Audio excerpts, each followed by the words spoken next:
Hello বন্ধুরা, আজ সকালবেলা ঘুম থেকে উঠে কাজ সেরে নিয়ে মুখ ধুয়ে আমার দুটো সাঙ্গপাঙ্গ চলে এসছে, তোমাদেরকে হাই করছে। আর দেখো, আমিও বিছানাটাকে ভালো করে পরিষ্কার করে নিলাম।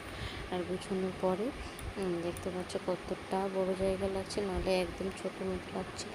আর এই ছোট্ট বেবিটা ঘুমাচ্ছে।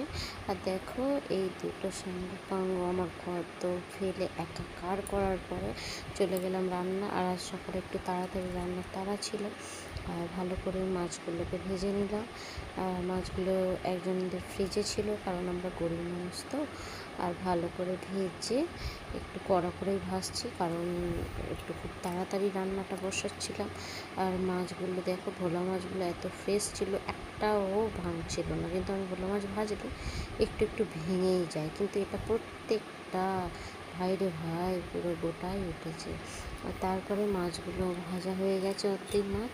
আর কিছুটা মাছ ছিল, এবার সেগুলো একটু পরপর ভেজে আমি তুলে নেব। আর মাছগুলো দেখতে পাচ্ছ কতটা ফ্রেশ এবং সুন্দর। আর আমি গিয়েছিলাম একটা পার্টিতে, আর যাওয়ার পরে বাড়ি চলে এলাম, যার জন্য আমার সকালে তাড়াতাড়ি রান্নার করেছিলাম। এবং বাড়ি এসে আমার মেয়েও ঘুম থেকে উঠে পড়েছে, আর আমাকে দেখে খুব খুশিও।